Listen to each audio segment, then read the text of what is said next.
सिया सुंदर श्यामा बोले मुस्काई निज मुख मुकुर दिल को जाई श्री राम जय राम जय जय राम राम लखन सिया सुंदर श्यामा हस कहि दो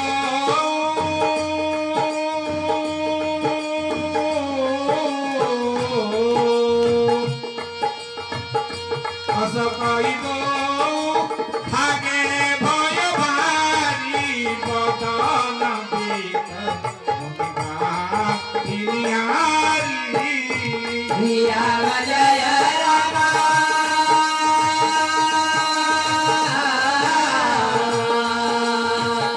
श्री राम जय राम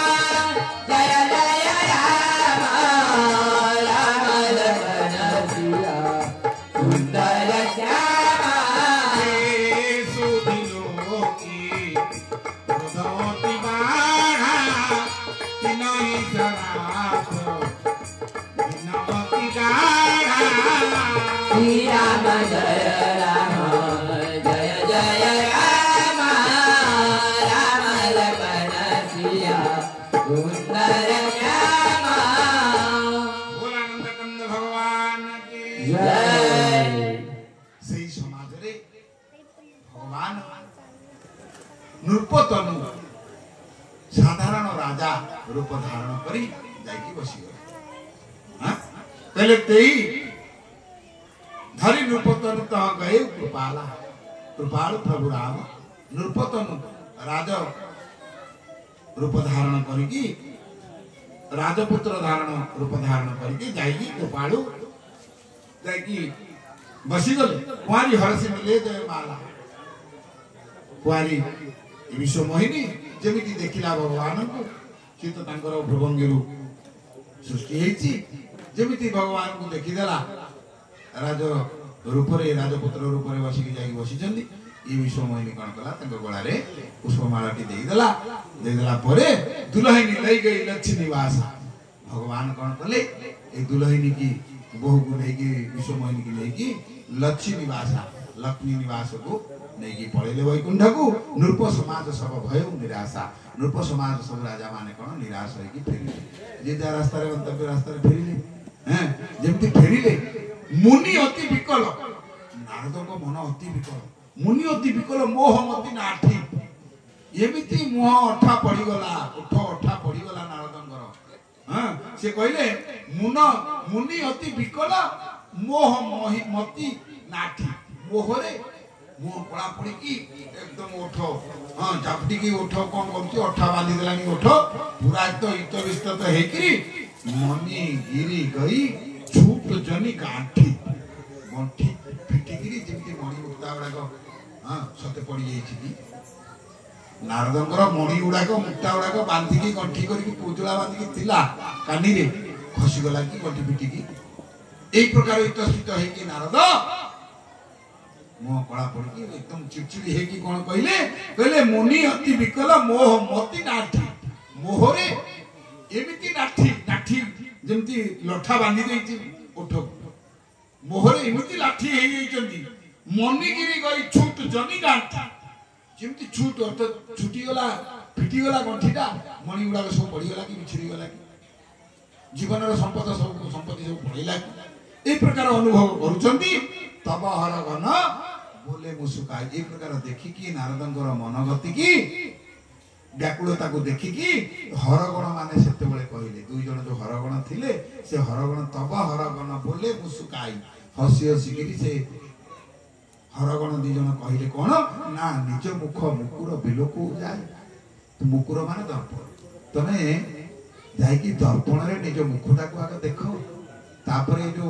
जीवनर मणि सब गंठी फिटिकी पड़गला जो इतस्त उठ कामुड़ी की जो उठ लाल पड़गलानी तुम्हें आगे मुहटा को देख तुमको तो खाली बरी था तो मुहटा खाली देखु न जाएगी हाँ कहले निज मुख मुकुर बिलोको जाए निजर मुख को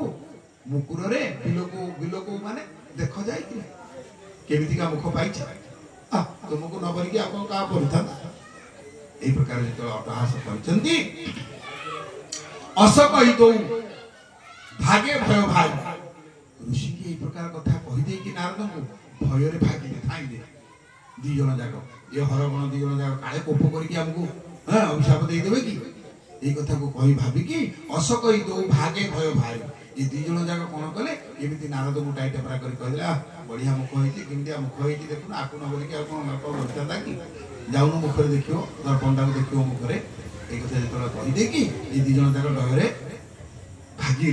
धाइले आ बदन देख मुनि बारी निहारी ये तो झाड़ नाळ हे कि ओठ सुखी गलानी ओठ कामुडी कि ये तो खाली जेमती मणि बुजुलाटा हां निजर हजे जेमती कि 5 लाख हजी जाइछि हां यही प्रकार हित विस्त हे कि झाड़ नाळ हे कि अछंती नारद कोन कले जाय कि पोखरी देखि कि जाय कि से पोखरी रे कोन कले मुंडा को धोइया पई गले जिमिति पोखरी रे मुंडा को देखि देले जलरे तो मुंह दिसियो ना दिसियोटी ना नहीं जेतोले जाय कि जलरे मुंह धोइया पई जेतोले नारद झाड़ नाळ हे तो इतस्थित हे जंदी जेतोले जाय कि पोखरी रे देखि कि मुंडा को धोइया को गले तो देखिले आ कोन देखिले कहले बेस बिलोकी क्रोध अति बाढ़ जेमिति देखि देले निज मुंडा को जलरे रागरे तो जर्जर खाली आ कंपिला देह तीनों सरापतिन अति गाढ़ माने अति कष्टदायक अति दुखदायक श्राप देले का ना से दी जण प्रथम ओ दी जण रुद्रगण दी जण कहले छळे तमे सब देखि कि मोरो मो तमे जानि करी मते आगुर कहून से माने टाइट पर करूचनी सत किंतु मोह बसरे नारद बुझी परना किंतु ये जिमति जेतळ टाइट पर देखि कि जेतळ जळरे देखिले निज मुख को बदन मर्कट बदन भयंकर देही ये मांकड़ मुहटा को देखि कि देले जिमति जळरे रूपटा को जेतळ देखि देले देखि देगी कहले बेस बिलोकी क्रोध अति बाढ़ा तीनों शराप दिन अति गाढ़ा ताको शाप्य दे देले गाढ़ शाप्य अति कठोर शाप्य दे देले कोन कहले कहले हो निशाचर दाई तुम कपटी पापी दो हसेउ हमई सोलेहु फलू बहुरी हसेउ मुनि को फेरे मूर्ख माने तुम मते देखि जो हसुच हां वो हो निशाचर दाई तुम दी जन जाके निशाचर हो जाओ राक्षस हो जाओ